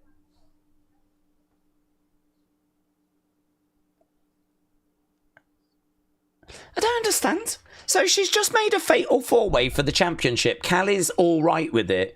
Nikita, who just has done nothing to get into that match, turned around and went, fine, I've got a studio session, whatever. Dude, you've just got a title opportunity. You've just got a title opportunity. Whatever. I'm off to the studio. Right, here we go. We have got Marcus Mathers, Aaron Rourke.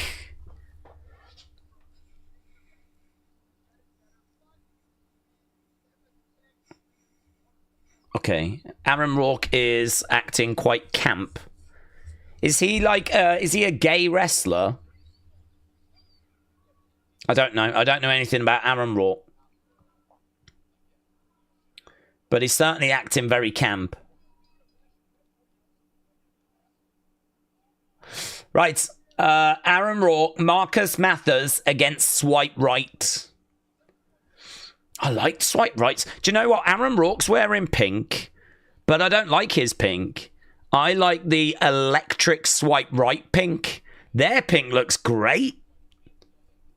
I wish their pink looked great. Part of me wishes their knee pads and boots were the same colour, honestly. But their electric pink gear looks really, really good. Okay, tag match then. Well, I'll just put tag match. Okay, opening match. You lot have said... Here we go. Good 99, yeah. I think it was good, okay. I agree. Good 99, I think, is very fair. It might not even have been quite that good, to be honest. It might have been like good 95, something like that, but good 99. Okay, so that was our opening match. Now we've got Swipe Right in there with Marcus. Marcus is in. Rhino said, I had Nikita ruined for me by seeing her stupidity on TikTok talking about paper moons and questioning if the world is flat. Oh, Jesus. And the way that she was standing just now, like she knows all she has to do is just show off her chest and her booty, and she just stands with them pushed out as far as she can, says Rhino. I've never been a Nikita Lion fan, honestly. I've never got it. Even from the start, I didn't like her ring gear. I didn't like her character. I think she does bring some really good kicks. Like, she's obviously got like some martial arts. So, I mean, she is very good with her like kicks, her strikes. But I mean, I don't think she's got a good presentation. I don't think she's got an interesting presentation. I think there's lots you could do with Nikita. I mean, there's lots of different ways to present it. You could give her some sort of gimmick. You could have her wrestle in a mask. I mean, you could do lots of different things with her. But the only thing I've seen out of her that I've actively enjoyed has been her kicks. Has been that. Everything else just, no. And to be honest, I don't understand why these people go to Evolve and then they don't try and reinvent themselves. I mean, Idris has. Idris has gone to Evolve. Do you remember he was in a tag team with Malik Blades? I feel like he's done a good job of trying to invent himself. He kind of comes down with the cape and crown and new entrance presentation, and he's kind of doing a bit of a regal thing. But, you know, you see Nikita Lyon, she looks exactly the same. You see Ridge Holland is acting exactly the same. I mean, doing the same thing and expecting different results is meant to be a sign of madness. Anyway, back to this match. We got Marcus Mathers in there. And the thing for this match is that we're looking at Marcus, or I'm looking at Marcus. I'm interested in Aaron Rourke, though. I don't know anything about him. Swipe right are great. We've got the other members of Vanity Project on the outsides. Guess what, Daze? I didn't masturbate. I went to. I thought I'll show that Daze dude. I got out the candles, the bubble bath, oiled my palm, and then Jesus appeared and said no. So I didn't. Oh, William, thank you. I'm so pleased to hear that. He will visit you in your times of need, and it seems like you needed him in that moment.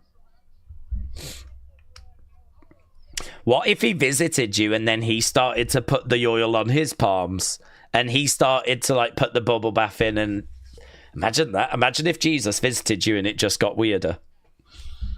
Thankfully that didn't happen though. Yeah, thankfully that didn't happen. And what if he just kept shouting, "He has risen! He has risen!" Like that, I'd be like, oh, mate, this is getting so weird. I think it would take me out of the mood, to be honest. Marcus is back in the match, and he's trying to get over towards Aaron Rourke right now. Jumping over, tag has been made, coming in, clothesline. And again, lovely kick coming in. Duck underneath. Brad Baylor going for a ride. German suplex. Brad Baylor in the corner. Aaron Rourke is different. Stands out. Collides into Brad. Bang. Collides over the other side as well. Ricky smokes. Is in trouble. And double knees there by Aaron. Going for the cover. 2. Oh, kick out. I just saw, actually, Ricky's wrestling in a chain. You don't really see that. You don't really see wrestlers in, like, wearing jewellery. You could get, it's only a very thin chain. Oh, split leg moonsault, but Aaron lands on his feet. Tries for an elbow in the corner. Big boot coming in. Face first. Aaron goes into that turnbuckle. Tag made, though. In comes Marcus. Marcus in with Brad. Marcus going underneath. Knee to the midsection. Kick coming in. Oh, misses with it. Lovely work there by Brad. Going for a ride. No. Marcus over-rotates. Little sloppy, but great kick. As Brad came off the ropes. Kick coming in. Enziguri by Brad. Double underhooks. No. Grabbing the leg. Going for the pin. 2. Kick out. Not much concern from the Vanity Project. I'd like to see them on the outside, like, banging away. Like, come on, guys. Kick coming in there by Ricky. Tag being made. In comes Brad. Trying to find a way in. And Marcus in trouble. Gets the ropes. Reverse 2. Oh, kick out. That was a little bit sloppy. Oh, Ricky almost hit Brad. Kick coming in there by Marcus. And again, Ricky Smokes goes down. Tag being made. In comes Aaron. Marcus and Aaron. It's innovative, I suppose. So Marcus kind of rolled over and slingshotted Aaron into a spear. I mean, that could be a good finisher. Could be a good finishing move, couldn't it? Right now, picking him up. Spinning him round. Driving him down. 1, 2. Ah, that's good. Shoulder up. Nice pace. Lots of moves and a little bit of innovation. Few little bits that are off. I also think as well that slingshot spear really feels like that should be a finisher. And it's just sort of in the middle of a match, you know. Some of these moves are just not allowed to breathe. Right now we've got the commentators saying they've lost track as to who the legal man is. I don't think the referee quite knows either. He's trying to bring order back to this. Look, Brad Baylor is pointing over at Marcus. Tag being made. Ricky coming in. Okay, the referee, I think, has decided that this is the legal man. 1, 2, 3. Swipe right, get the win. That was okay. I think probably better than the first match, but it was a little sloppy in places. A bit chaotic, but you get that with these tag matches.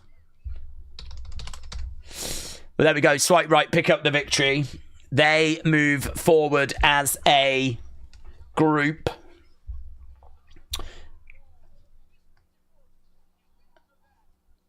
Yeah, outside interference making a bit of a difference there. Bryce kind of getting involved. Zayda is jumping around in the ring.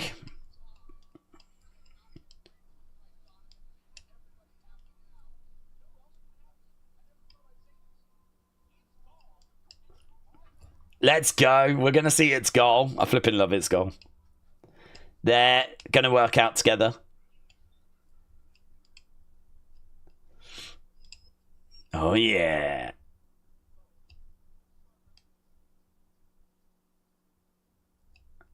Its goal is loving what he's seeing.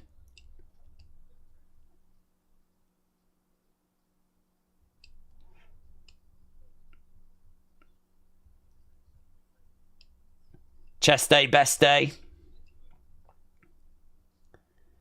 Push-ups with some weight on the back. Look at Jamal Hampton, man. He's just got flipping WrestleMania main eventer written all over him, innit?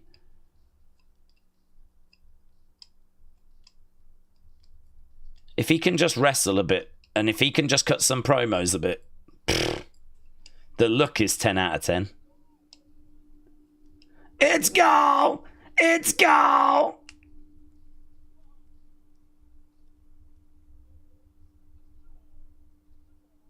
It's Jamal.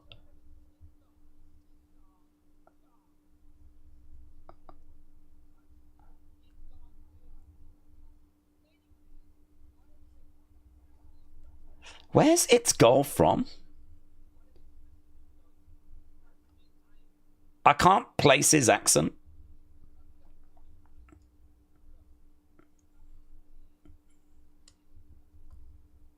There we go. So, working out together.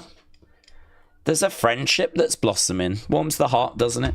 Where's its goal from, everyone? Let's find out.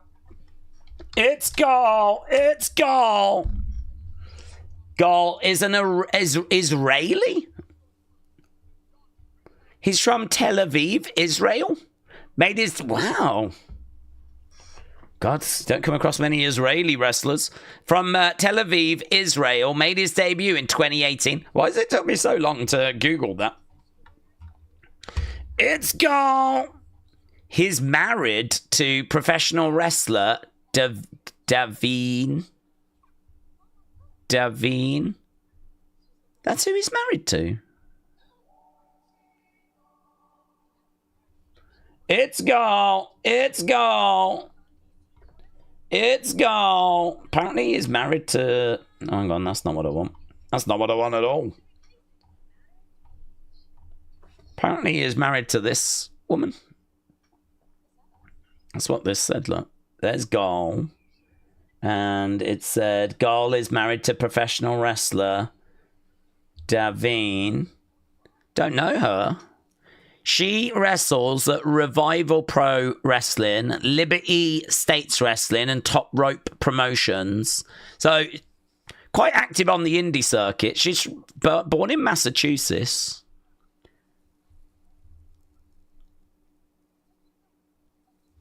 She was ranked 139 in the 2022 PW Top 150.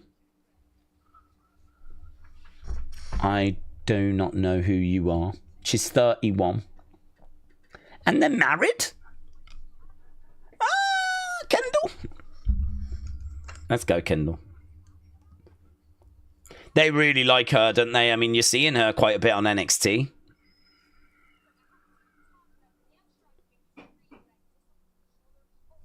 I haven't seen you talk, but I'm damn sure I can make you scream.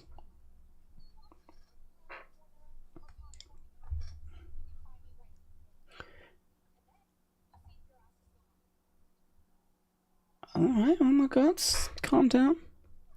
Okay, Jax Presley. Oh yeah, these two new boomers. Jack Cartwheel and Cappuccino stepped up to them last week backstage. Evolve was begging.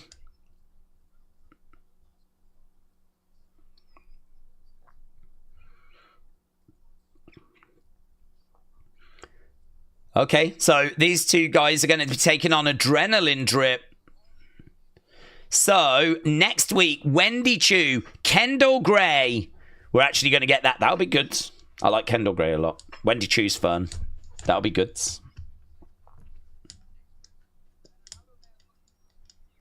Right, we've also got Brooks Jensen and Jordan Oasis. They're going to be in action. Don't know much about Jordan Oasis. Brooks Jensen, he's got to find forward momentum, hasn't he? He's just lost. He just strikes me as being lost. And next week is that fatal four-way. I thought they were going to do like a contract sign-in, delay it a week, but no. Next week, Shantel Monroe, who you've just seen, takes on Callie Armstrong and Carmen Petrovich and Nikita Lyons in a fatal four-way for the Women's Championship. The Women's Championship on the line as we go to our main events. Main event time. Main event time. Tell your friends it's main event time. That tag match got good 98. Good 98. So about the same as the opening match. You lot saying those two matches about the same. Why is he pointing to that woman's boobs? What's that about? He just came out and he was like, ah! I think she had a medal. So I don't know what that's about, but he kind of came out and was like, ah, look at your boobs. Perv. Shawn Legacy against Ridge Holland. Fun fact, Ridge isn't from Holland. It's fun, isn't it? Just a fun fact for you. Just a little fun fact. Right. Kendall's eyes always look like she hasn't slept, said Johnny. Perhaps she doesn't. Perhaps she's just so excited. Are you doing the Wrestling Escape Pod tomorrow, said Ali. I believe so, but I'm not aware of anything. What is Ridge Holland's gimmick? Is it the Steam Pig? Yeah, Steam Pig. Hey, he's got some slightly new look here. We're just getting the intros. I've got Ridge Holland in black booty shorts, and he's got like a yellow and red stripe going down them. I don't know how I feel about the white headband. But Ridge with a shoulder barge, picking up Shawn, planting him down. Yeah, Steam Pig on the sides. So I feel like he's been wearing this stuff on NXT house shows. Steam Pig.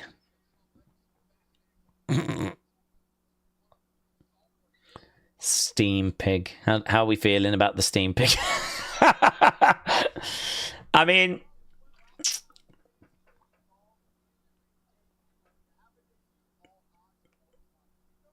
oh, look, he's already broke his little arm thing.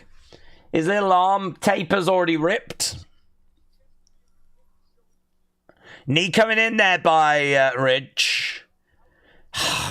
Do you know what? If I was there, though, I would be tempted to start a chant of Steam Pig. Steam Pig, Steam Pig, Steam Pig, Steam Pig. Harry said, I'm not a fan of the Steam Pig. One. Steam Pig. How did he come up with that name? Someone needs to tell me. I hope Ridge loses. What? You're not riding with the Steam Pig? Oh my God! Could it actually work? Is it so preposterous that fans would get on board with it? The Steam Pig. Steam Pig. Steam Pig. Steam Pig. Steam Pig. I don't think it is.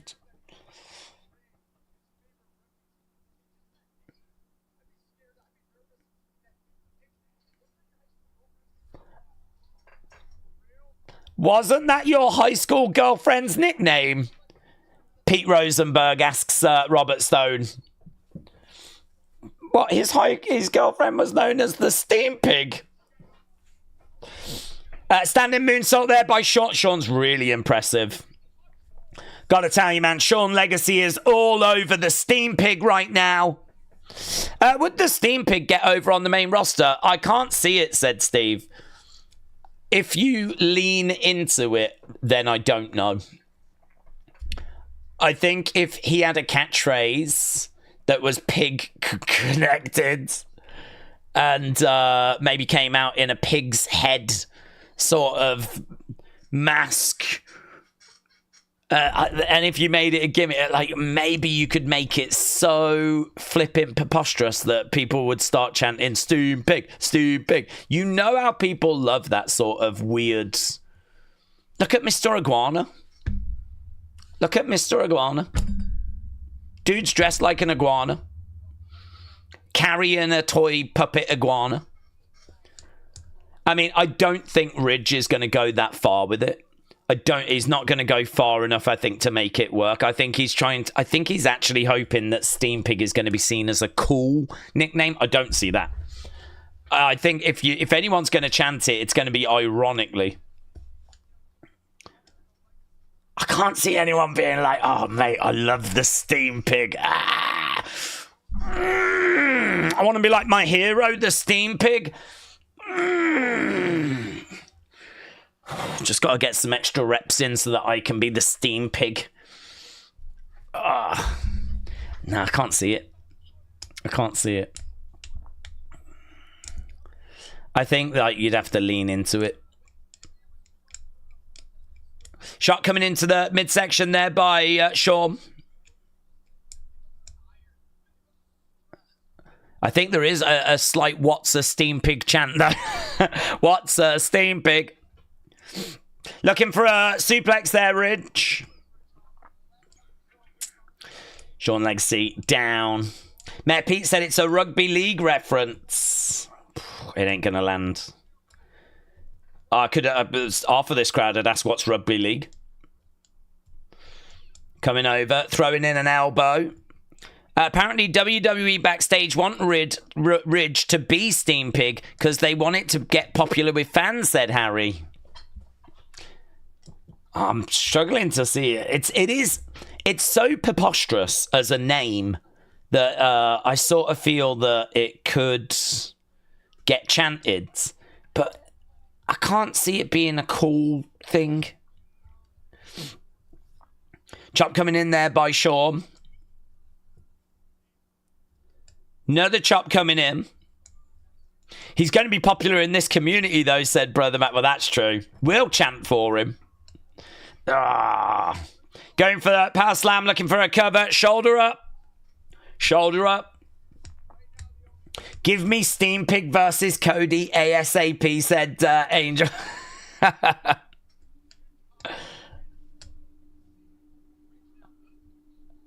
Shot coming in there by Ridge.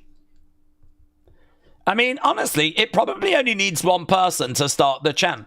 If someone in that crowd right now was going, Steam Pig, Steam Pig, Steam Pig, Steam Pig, Steam Pig, Steam Pig, Steam Pig, I bet the others would join in. It's just no one seems to want to be that person. Chopped there by Shawn, driving Ridge back. Oh, big boot. Big boot, yeah. Patriot DSA said John Cena's last opponent. Steam Pig! Steam Pig! Steam. I can see, you know, like how Vader had his Mastodon helmet. I could see like something like that with a pig, right? With steam coming out of it.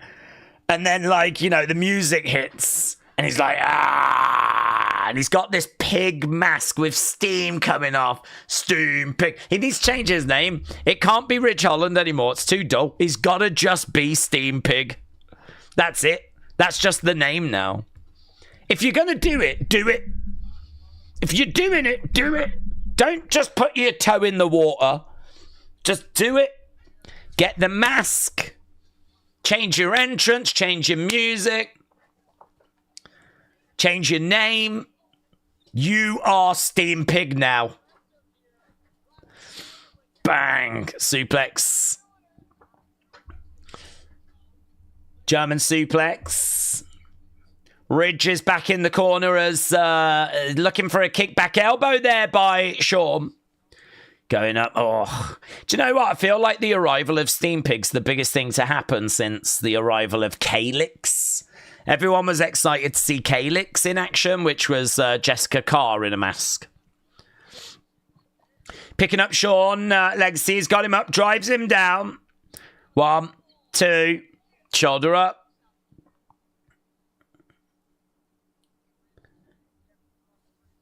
So, almost putting Shawn Legacy away. Trini said, I don't think they want to run with Steam Pig. If Otis finds out, he might eat Ridge Holland. Good point. Good point. Angel said Steam Hog. Steam Hog. Steam Hog. Right now, we've got Ridge with Shawn. Uppercut coming in. Mayor Pete said, true story, Sol Ruka's real name is Calyx. Is it? I didn't know that. That's interesting. Over in the corner goes Shawn, jumping up over the top. Ridge comes in. Drop kick. Ridge goes back. Top rope enziguri. Going up, looking for a... Ooh, grabs a hold of him. Yeah, he's done well to pick him up there. Oh, yeah, that wasn't enough to put him away. Just a 2 count. Robbie said, as a sports fan, I'm grateful for the ESPN partnership. I can now have all my sports and wrestling in one place and no more than $99.99 or more a month. It's a bargain. $99.99 a month. I'm sorry, Robbie, do you work for them? Nice inside cradle. 1, 2. Kind of a kick out, but a little bit messy as Steam Pig now steaming in. Steam Pig, Steam Pig. Do you know what? Scrap everything I've said. I love it. Scrap everything I've said. I'm on board now. Gut wrench. Picking him up. Oh, into a power bomb. Go on, Steam Pig. He gets it. Yes. Oink, oink, oink, oink, oink, oink, oink, oink, oink, oink. Steam Pig, Steam Pig, Steam Pig, Steam Pig. He messed him up, mate. Yes. His finishing move should be called In the Trough. Bang, that's it right there. In the Trough. Steam Pig. Yeah, imagine that. And imagine in the crowd, like he's got some other people in pig masks. They just like pop up in the backgrounds. Shawn Legacy going to the back. Here's Ice Williams. I'm tired of you getting opportunity. Oh, they're pushing and shoving. Shawn Legacy just lost. Well, I mean, Jesus. Ice Williams pushing and shoving. I mean, there's no need for that. Here's Steam Pig. What? What?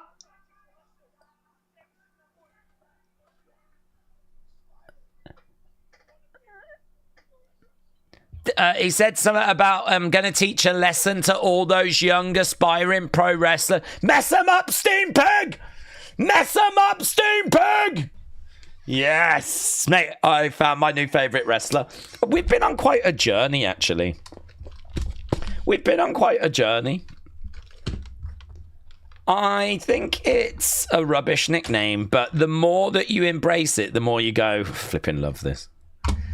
Wrestling is meant to be fun, and Steam Pig is pretty fun. December 2015 NXT has just started. Love that for me. And I've got Sami Zayn in the ring right now.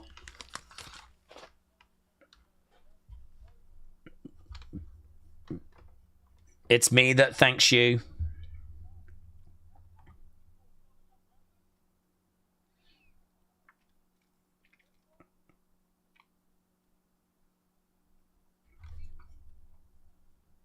Ten. This is NXT London I'm watching right now. Take over London.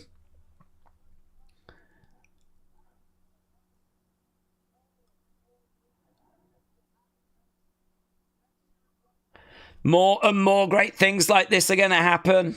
I don't think they've been back since. Liar. You're a liar, Sammy. You're a liar. Do you know who's never lied to me? Steam Pig.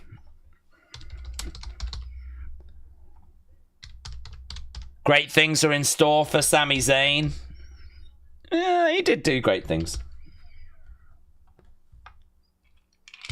RNX2. Sammy.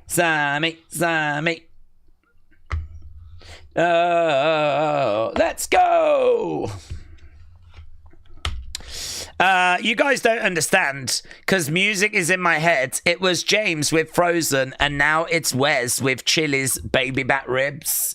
I got my baby back ribs. I got my baby back ribs. And that's an advert, isn't it? We don't even have that advert, and I know it. I want my baby back ribs. Isn't that from Austin Powers? That's how I know it. You know, the big fat Scottish guy in Austin Powers is like, I want my baby back ribs. Like that. Daze Baby Uso is going to be world champ before Sammy. That's true. That is actually true. Daze, has there ever been a backlash towards WWE starting the PLEs on ESPN? Has there been a backlash instead of at Mania 42?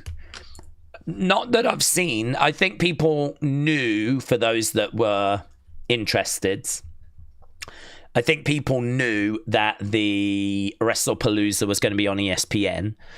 I think the surprise is that the shows that are following seem to be going on to ESPN as well. So that news, I think, is still being digested.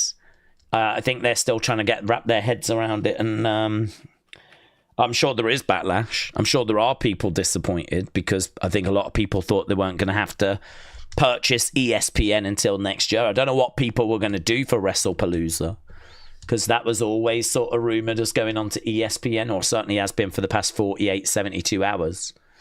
But yeah, it looks like that's it. That's it. Daze, I missed the Naomi announcement. Are you the father? Was there no caution proceeded? I'm not the father. It turns out sending semen in the post and asking celebrities to just, like, you know, put it in their vaginas apparently is illegal. So, and also I'm not sure it works. I don't know the shelf life of semen. I'll Google it, actually. Let me have a look. How long does semen survive outside the body? Bear with. Semen genuinely survives for a few minutes to an hour. Right. Yeah, I really regret a lot of the messages, a lot of the mail that I've sent over the past 10 years then. Did not know that. Apparently it only survives a few minutes to an hour.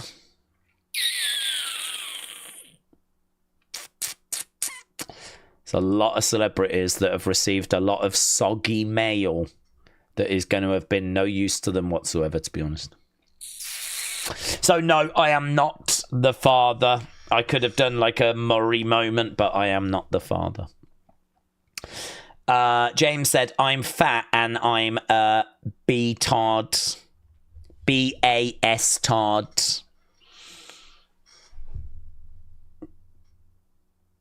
Tyler said, Daze, have you got any info about ESPN launching with the new app? Only that this new stuff is meant to be going on this app. I think it's very confusing. I think WWE are going to work overtime now to kind of make it very, very clear, but nothing has come out yet. It's going to be on ESPN. It's going to be, I believe, on this new app, but I've not seen the announcement, actually. Let's have a look and see if there was a press release or something that came out.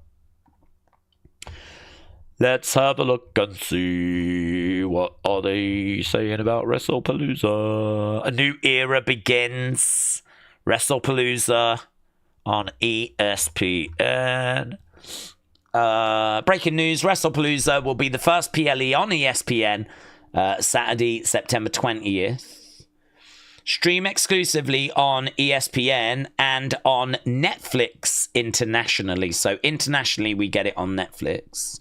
I don't think there's any... I don't even think this app's ready, to be honest. I don't think the app is ready. So I think it just goes on ESPN. So I think you just have to be subscribed to ESPN. So... WrestlePalooza is announced.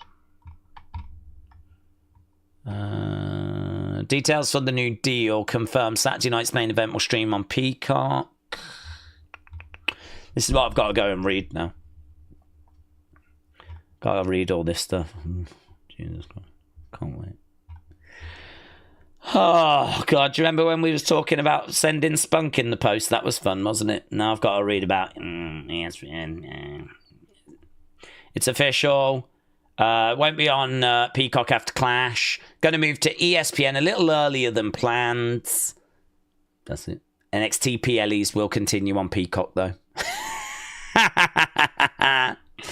So, if you're in America, you still need Peacock for Saturday night's main event and for the NXT PLEs. Yeah.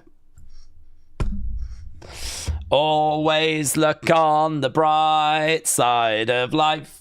Da-da, da-da, da-da, da-da. Always look on the bright side. Steam pig, steam pig, steam pig, steam pig, steam pig. So I think as long as you got ESPN, you can get WrestlePalooza. But we are... What the hell's going on with Ren Sinclair? What the hell's this? I haven't seen this today. That's unfortunate, isn't it? That's unfortunate. Should we watch it? Guys, happy Wednesday. I just have one question. What am I supposed to do? I don't know if you saw this yesterday. Don't play that, you boomer. Because one isn't enough. I mean, I know y'all are probably stressed because, like, I'm stressed. And if there's one thing about us, is we're going to stress. But don't worry. I spent a whole plane ride on the way back from Philly thinking about what to do. And I realized that what I need to do to prepare for this is hire myself the most elite trainer Orlando has to offer. Oh, let's go. Done. Dun, dun, dun. Dun, dun, dun. Cardio. We're working on cardio. Yes. Yes. What else are we working on? Weight training. Let's go. She's doing well, actually. That's a pretty big weight. Bit of film study, a bit of tape study. Just going back, rewatching. Panic, survive, cry. We're doing a bit of visualization as well. Getting outside. There you go. Oh.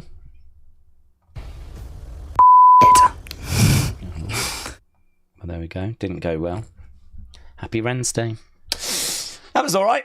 I don't know if it'll make unseen now I've played it already, but this person said, when film study came up, I was prepared to see Harry Potter.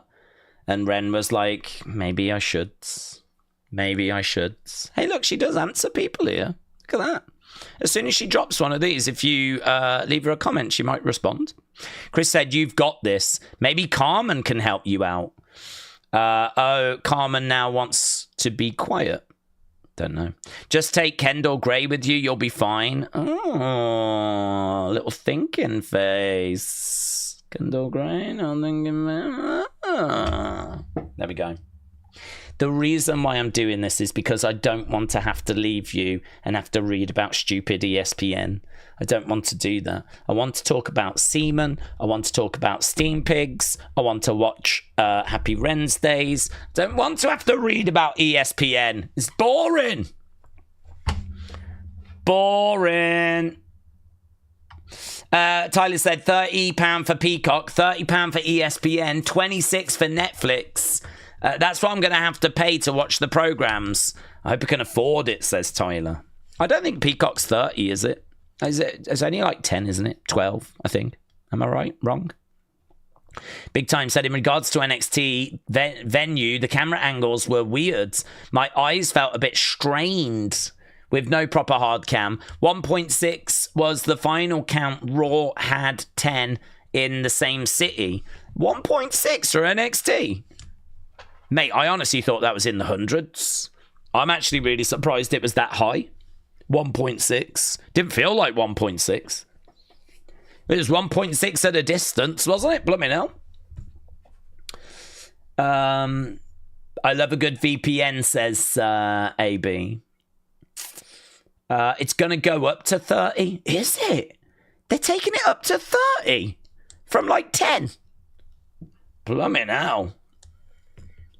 William said, what's she supposed to do? Sex is the best exercise. I can train her. No, you can't, William, because whenever you get your dong out, Jesus apparently appears, and that's going to be a real distraction for everyone involved. Stephen said, Daisy, are you going to watch the Jake Paul fight? Don't know, but I don't know what else is on. It looks like a nonsense. Right. We're done. I'm going to go and read about ESPN. So, there we go. I'm going to go work on Unseen and dream about Steam Pig. Main event in WrestleMania. Hope you enjoyed the show. I thought the matches were okay. None of them blew my mind. You lot said that actually the main event was the worst. I think you gave the first match good 99, second match good 98, main event good 95. So we just couldn't really find a way into the action this week. But that's okay. Title match next week.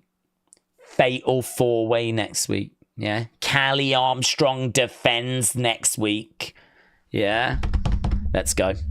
Right. Have a good evening. Thanks a lot for joining. Appreciate the support. I'll see you again next time. Bye for now.